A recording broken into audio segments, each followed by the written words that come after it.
lelo oyo na ligne peto solo là na oyo to bengi Rwanda ekwei Rwanda ekwei so bomoni eloko salemi na Rwanda tout un quartier ya Kagame oyeziki tout un quartier ya Kagame oyeziki et ça on l'accès déjà que non papa tu dois quitter quartier na Rwanda o epeli moto epeli donc moto no côté euti et yebanité bomoni ka moto et ravager tout un quartier à Paul Kagame. Je vais vous dire, ça montre déjà que le Dieu a pour avertir Kagame. Kagame a fait un avertissement. Alors, avertissement, on a fait Paul Kagame. Paul, c'est le moment. Kagame doivent maintenant comprendre que shit n'a yangoul. Il y a déjà des clés, il y a Empire Kagame. Il y a déjà des clés. Il y a régime, il y a Paul Kagame. Oh, ils ont déjà qu'on s'est dessiné à niveau Kikani, à niveau Rwanda. Mes frères congolais, Basali et Yassé, Rwanda, à la production Rwanda, oh, tu es Rwanda. Rwanda, tu es bien na chai, na café. Mais le Congo na yebi au Rwanda a produit la café. Depuis Tokol, tu dis que Rwanda est l'un des pays producteurs. Il y a Tchad, na café. Tu dis que Rwanda na tu, na café. Na production na tu dis Rwanda. Il y a ti na café. Mais tu vas créer EAC na bango. Na EAC na bango na East Africa communauté. Oye zalaki Rwanda. Papa nango Rwanda na Kenya. Rwanda na Kenya par rapport à la concurrence du marché. Basangani, les deux pays, on a des pays oyo, va produire la café nature. Basali Empire na bango, il y a production de café nature. Comme Rwanda, Kenya jusqu'après Ouganda qui rejoindre bango. Après Ouganda qui rejoindre bango, Ouganda Koti, après c'était Burundi à Koti, après quelques temps, Tanzanie à Koti vers fin ya mandat ya Uhuru Kenyatta a fait que pour que Congo Tokota et biso Uhuru Kenyatta azo comme ma biso poto rejoindre East Africa communauté a oumela qui peut Uhuru Kenyatta était vers son départ et après yango Sud-Soudan avec Kokota Mutasuka parce que là c'est purement Museveni. Quand je vois Sud-Soudan, les Rwanda, c'est purement Museveni, ce sont des pays que Museveni oyoyo a contrat comme pays oyo où c'est Museveni a dirigé. Aujourd'hui, East Africa Communauté, un pays d'État Afrique de l'Est, mais si un pays qui produit le PIB, je vois le PIB, quand on voit le PIB, production interbrute, qu'un pays a ça par année, à présenter chaque année.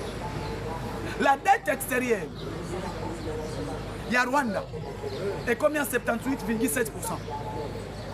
Dette extérieure, il y a Rwanda, na produit interbrute naïe. Donc cette production naïe, valeur ajoutée à Kigali, valeur ajoutée à Rwanda. C'est ça qu'on appelle production interbrute. Donc production naïe non soit sali. PIB égal, ensemble, il y a valeur ajoutée à Kigali. Kagame son ensemble à valeur ajoutée que j'appelle production interbrute. Azo qu'on perdre 78,4%.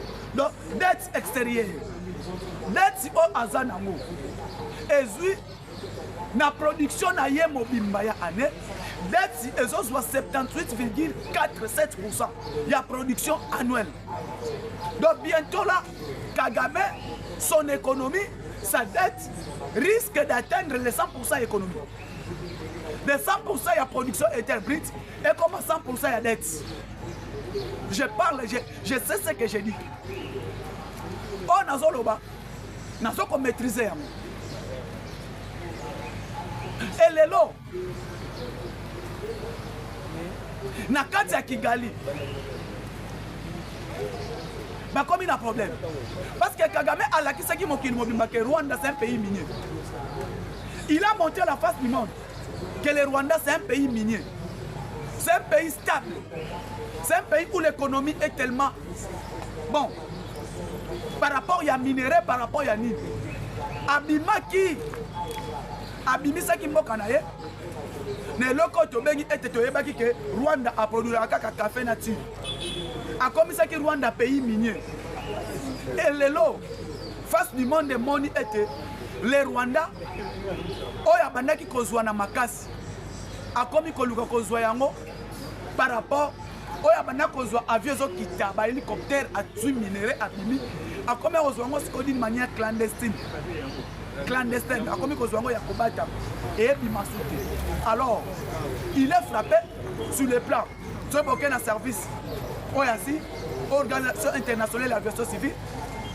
Perte quoi ikuna côté aviation. Rwanda Airlines. Peut-être que ça 1 million, 300 millions en année. Rwanda Airlines depuis guerre à Est Bandi, depuis que Congo te péquisi espace aérien à Bisso.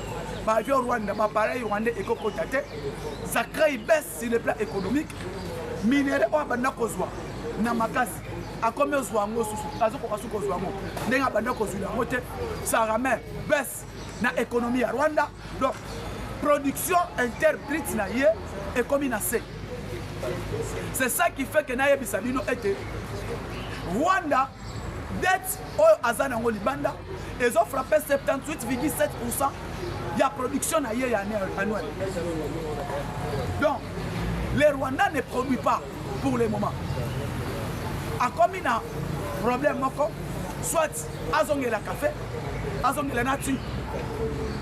Donc soit azongé le café nature, soit tu as habité face au kawapi. À cause du kawapi. Parce que personne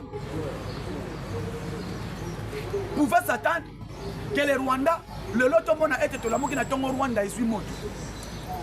Le loto la moukaboye, Rwanda a commis un problème. Personne ne pouvait s'attendre de ça. Et le lot, Kagame a dribblé Kabila. Kagame a dribblé Kabila, n'a pas information à le lot. Kagame a dribblé Joseph Kabila.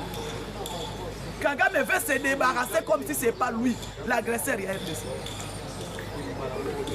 Alini a se débarrassé, il était agresseur à RDC. Mais Kabila, il est déjà aux arrêts.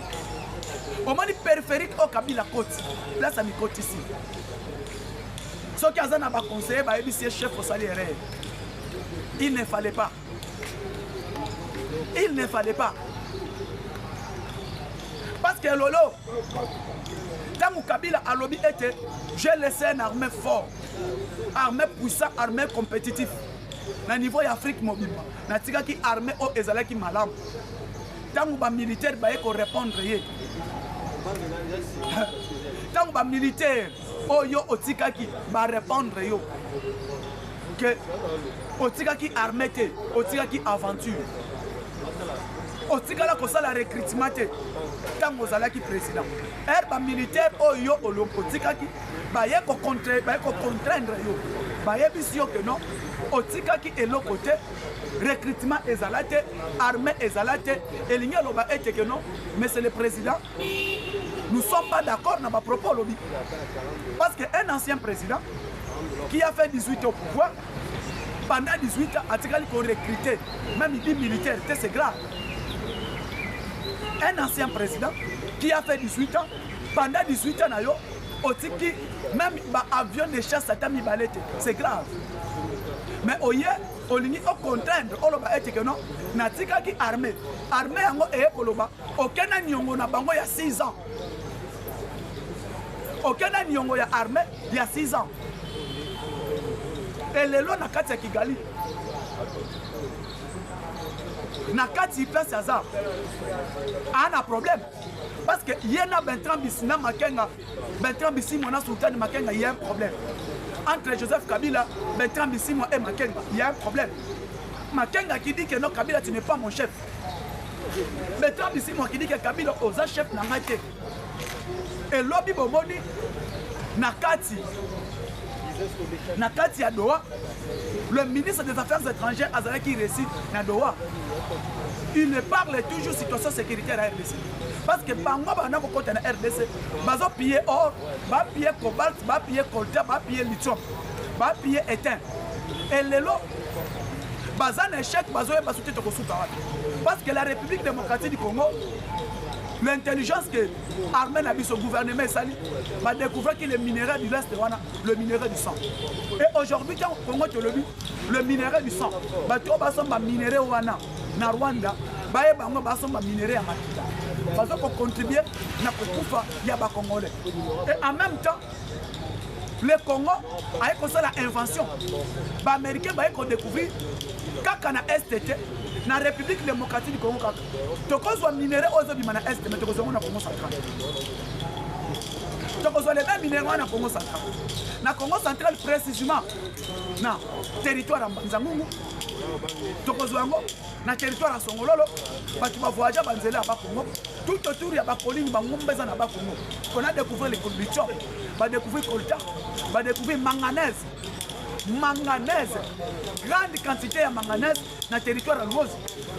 Alors ces minéraux-là, c'est toujours les mêmes minéraux qui sortent à l'Est. Pendant que maintenant, les Rwandais, ça ne marche pas. Parce que Kagame a lobby, Kabila est côté naturel. Il y a qu'à récupérer la situation. Quand tu as récupéré la situation, Nakati Kabila a côté à récupérer la situation, bah comme il y a un problème entre Makenda, Bertrand Bisimwa, Joseph Kabila et Nang. Kabila a accueilli, a commis précisément na Rumangabo. Elle a commis na Rumangabo, il demande à Nang, où sont les militaires? Mbongo na Tindaki, Batubana formation bazar.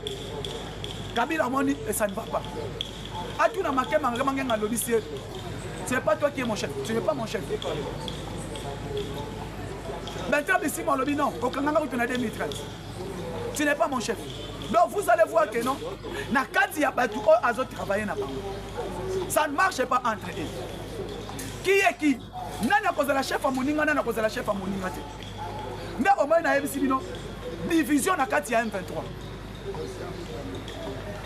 Oyo yo lobby, on doit avancer jusqu'à atteindre Ouvira, jusqu'à atteindre Kisangani, l'objectif aller à Kalemi. Makanga lobby, bisomo abetan bisimo lobby, toyo kanaki boyete, toloba ki tosuka aw. Tozo discuter to solo na niveau Doha. Kabila lobby était non. Et ça on était c'est moi qui parle, c'est moi le chef. Oyo ya lobby était oza chef nanga ite. Bango misatu. Nanga, Bisimwa, Makenga, ça ne marche pas. Et moment Tozali, na conseil de sécurité, Tolani, la décision est tombée na Katia conseil de sécurité des Nations Unies. Na Katia conseil de sécurité, ça barre de là-bas. Babi, tous ces gens qui ont touché les armes pour déstabiliser la République démocratique du Congo, il faut la sanctionner et la arrêter. Et Kagame, malin qu'il est, tant que déjà que bientôt ça va condamner la conseil de sécurité, bientôt Bakokangaye, bientôt Bazolandelaye, à Salinine, il a appelé Kabila, récupérer pour M23, Naina Bimanet Naïte. Or, Toyebi Nakati, tout ce qui se passe à l'Est, c'est Kagame.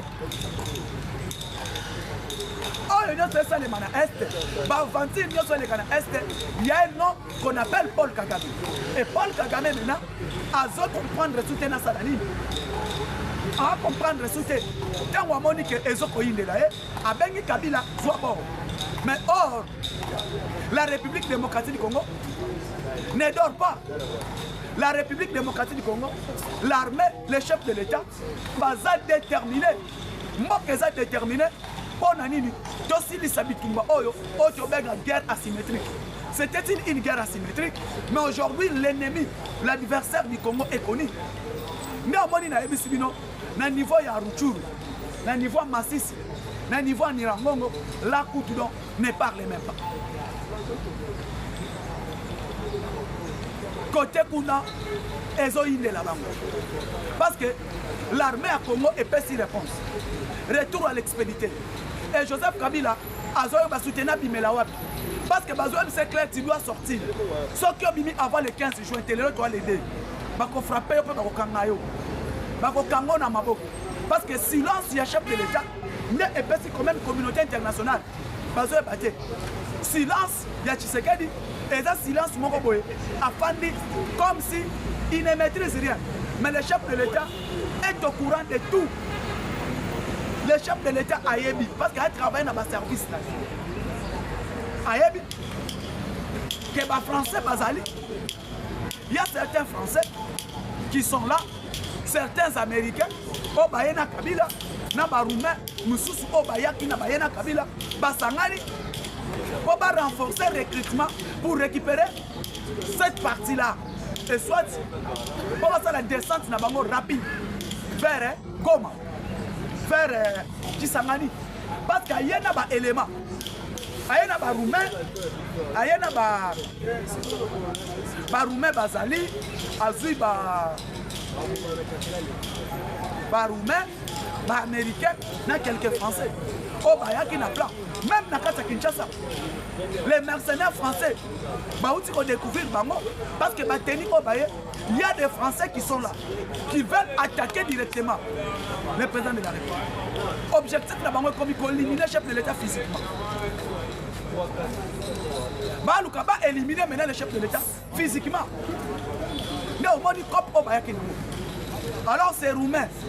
Au Bobonaki, Roumain, banani tout. Objectif na bango ba kota soit éliminer le chef de l'État physiquement. Ba éliminer physiquement, ba contraindre, mais malheureusement ça ne marche pas. Ça ne marche pas. Et les lots en déconnant ba congolais, totalement. Et l'okozo le kawana, ça ne tient pas. Ne bomoni cop au bazalaki nanga. Moi je cotiser l'eau. Alors moi je cotiser l'eau. Les plans de l'ennemi, même les plans de Kabila, est commis contre Tossalani. Alors, le service, j'appelle le chef de l'État, j'appelle le commandant suprême, le service est salé. Le service à Congo, il y a sécurité et salé. Ce qui passe à la tête, c'est regrettable. Oh, jamais comment, dans quel pays on peut connaître que le service, il y a renseignement. Bas service il y a renseignement et coach et salaire. Parce que service il y a renseignement et la première intelligence à moi. Comment service est coquille colandé la tête jusqu'à ce que va découvrir aucun conteneur à batterie. Pendant que l'ANER est là. ANER fait ça la moussala. Et l'ANER là, conteneur on a depuis wapi. Place va embarquer, il y a un petit lieu d'embarquement. Mais ANER est là qui wapi. Pour Bayaba contrer. Bayaba contrer. Que Bayaba que non, tu découvrir conteneur moko batterie. Mais batiki yango ekoti. Jusqu'à tel point que non, et comme Kinshasa, na lieu d'embarquement nango, ba décharger yango jusqu'à ce que bourgmestre a qu'un de découvrir que ton moni batterie militaire, l'indice militaire, ça ne va pas. Il y a un autre là-bas. Ba service de sécurité en bok. Le lot photo mon a été mis tout écoué. Ba tête écoué. Parce que l'ANER, Moussala Naye Ezani. Service intelligent, ANER, Moussala Naye Ezani. ANER Ezawana, Bona Kolandela. Yo, nous se bengami Mbouma Yamabe. Après sa information. ANER Eza Bona Kolandela. Oh, nous se bengami Yamabe. À découvrir Yango après cette information. Mais quand les services y a renseignement, ils sont incapables de nous donner les vraies informations. Il y a quoi être que conteneur et outils awa et commis awa n'engeni, ba contrecarrer monter n'engeni. Information est commis par mon conducteur n'engeni. Jusqu'à ce que pour vous mettre à qu'un découvrir à Kangayango. Non, mais au moins il va le lot. Nous voulons que les services de l'ANER doivent travailler. Parce que l'ANER passe à une information pour recouper et travailler. Et puis ça surtout aux renseignements. Les renseignements doivent être donnés à l'ANER. Premier point. Deuxième point, merci beaucoup. Merci parce que la République démocratique du Congo, tu es comme membre non permanent du Conseil de sécurité.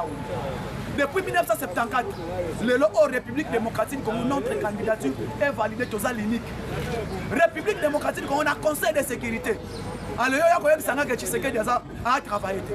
La République démocratique du Congo, les candidatures, il y a RDC, ils ont validé. En Afrique, il va retirer candidat dans Congo, candidature éthique, il y a Conseil de sécurité à ONU, membre non permanent, il y a Conseil de sécurité des Nations Unies, Congo est comme il siège pour nous. Donc, on a juin Oyo, le lot est le 2 juin, le 15, Makambonyo surtout, Kitoko, Chitungu.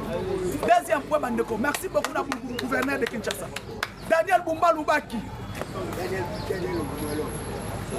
Merci beaucoup à Daniel Bumba Lubaki par rapport à ton travail. Par rapport à ton travail, par rapport à Moussala Nayo, Oyo Yotomoni, ville à Kinshasa, Kinshasa, Dubaï. On a Lubaki Yango, nous allons continuer à répéter Yango. Daniel Bumba, l'homme de la transformation. Il est en train de transformer la vie de Kinshasa. Au moins, il y a mais Daniel Bumba samedi, à Sali Moussali à Kolongola Bafoulou. Daniel Bumba, tout le monde courant éclairage public partout. Daniel Bumba Lubaki, Moussala Kitoko, le gouverneur, il y a vu la Kinshasa vraiment. Gouverneur, il y a vu la Kinshasa, Daniel Bumba. Tout le monde est gouverneur.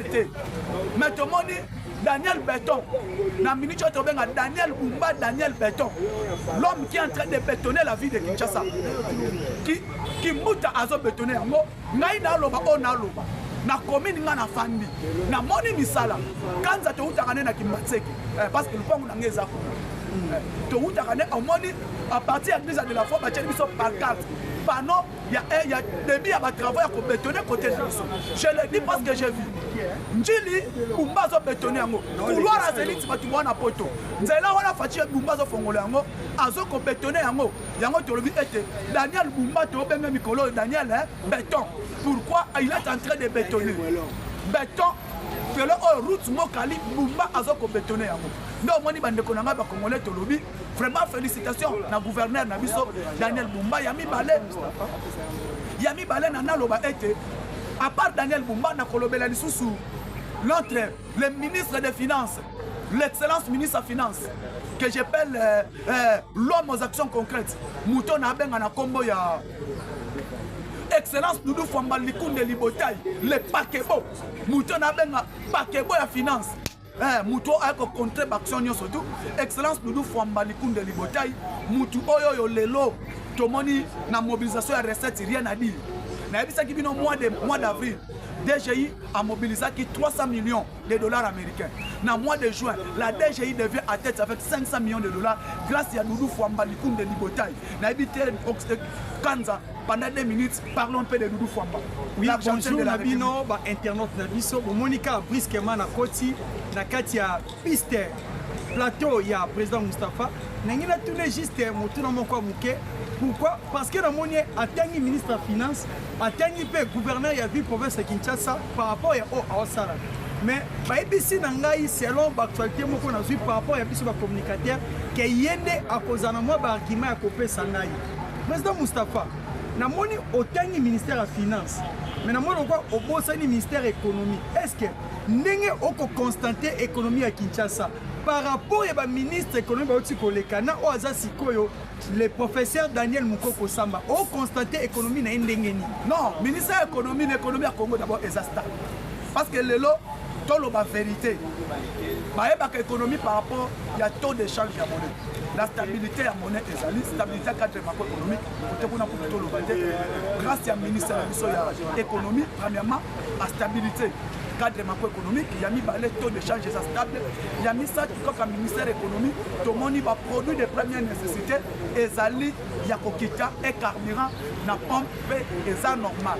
Il y a un moment où quand on parle de l'économie, on voit des productions brutes, interbrutes.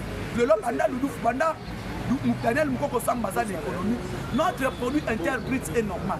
Dans le marché, parce que 1 litre à pompe, il y a carburant à pompe, c'est 1,04 $. Na produit la première puissance économique d'Afrique de l'Ouest. 1 litre à carburant, c'est 1,75 $. Soit au pays, dans Maroc, 1 litre à carburant na pompe c'est 1,57 $. Mais puisque 1 litre na pompe c'est 1,04 $. Qui veut dire l'économie congolaise est plus forte que l'économie de Côte d'Ivoire. C'est quand on travaille mal. Donc qui veut dire côté économique on a bossana. Siko, président Moustapha, nini oya sali parce que ngana baki pour tout le monde va produire première nécessité et quitta. Il faut exonération ezala. Mais il y a une exonération qui n'a pas autre bengi ba homme d'affaires même soit ba bandeko ba soutenir biso makambo akolia wana. Ba fake ba nini mais il a exonéré comment miracle ni au sala pour rabaisser ba prix ya ba denrées alimentaires ba produits à première nécessité. Achena di sérieux. A côté aboyi na corruption. Voilà. Au moment où mutu aye ba corrompre yo, ye bango la mec qui donne la mec qui domine. Ye aye aboyi na corruption, afsali na musala.